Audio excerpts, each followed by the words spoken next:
During natural intercourse, only a fraction of the sperm make it up to the woman's genital tract.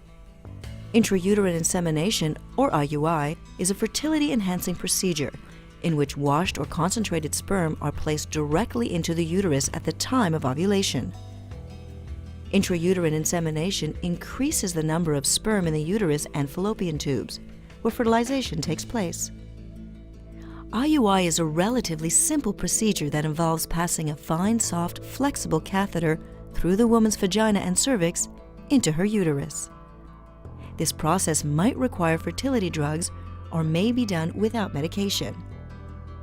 IUI can be done with your partner's sperm or with commercially purchased donor sperm. There are generally 4 phases to an IUI cycle: a stimulation or monitoring phase, ovulation, insemination, and a luteal phase. We'll go into each of these in detail. Stimulation of ovulation for IUI usually starts on day 2 to 5 of your menstrual cycle. Fertility pills are taken orally and are prescribed for 5 consecutive days. Most women do not report side effects from taking fertility pills, but those who do may have headaches, hot flashes, breast tenderness, visual disturbances, abdominal discomfort, and/or nausea. The main risk of fertility pills is multiple pregnancy. If fertility pills are not effective, injections of gonadotropins may be necessary. Gonadotropins are given by injection in order to stimulate the growth of more than one follicle or potential egg. These injections will be daily for approximately 7 to 12 days. Temporary side effects may include inflammation at the injection site, mood swings, breast tenderness, abdominal bloating or discomfort, fatigue or restlessness, and headache. Blood tests, which monitor your estradiol and luteinizing hormone, or LH, and ultrasounds are done to monitor your response to the medication. This will determine when the follicles are mature and ready to ovulate. Ultrasounds are also done to minimize the risk of overstimulation of the ovaries and multiple births. Blood work will determine when you are ready to ovulate. If you don't ovulate naturally, a hormone called HCG will be given. Ovulation usually occurs 36 to 48 hours after this final injection. On the morning of your insemination, a semen sample is prepared by our laboratory. Millions of concentrated sperm are then passed through your cervix into the uterus using a catheter. The procedure takes only a few minutes and is relatively painless. The luteal phase is the 2-week waiting period between the insemination and the pregnancy test. Millions of sperm must travel from the uterus through the fallopian tubes to meet the egg. Many sperm will surround the egg, but only one will penetrate its outer shell. Cell division will occur as the fertilized egg travels down the fallopian tube back to the uterus.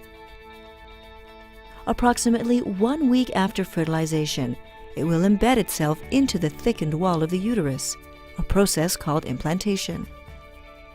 The lining of the uterus is uniquely designed to enhance the process of embryo implantation.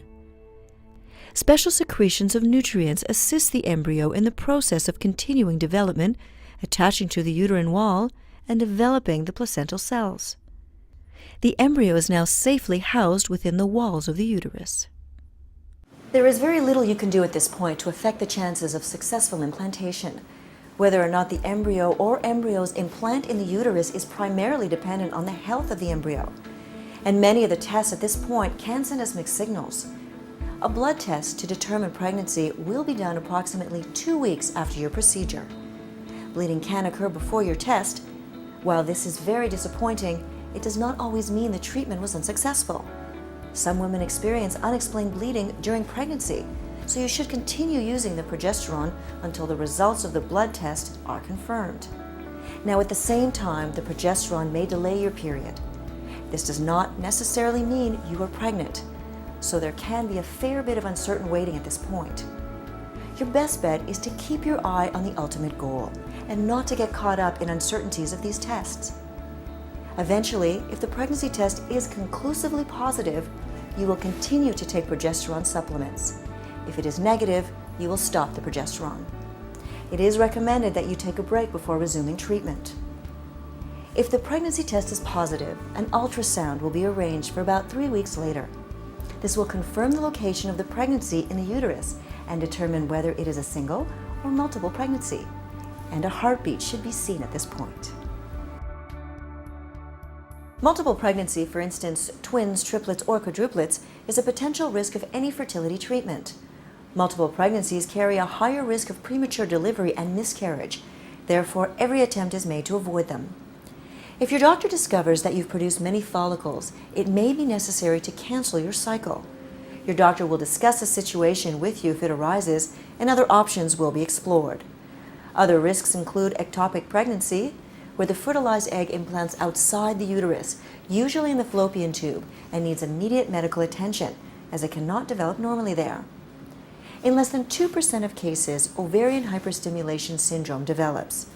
In OHSS, the ovaries become enlarged, and extra fluid can accumulate in the abdomen, and there is a slight risk of developing blood clots.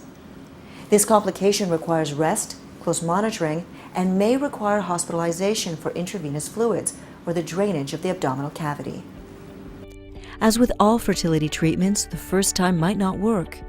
If your ovaries are not responding to the medication, your doctor will likely suggest stopping that cycle and trying a new protocol. This trial and error is a regular part of the assisted fertility process. It's important to expect it and keep a positive attitude in your work towards a successful pregnancy.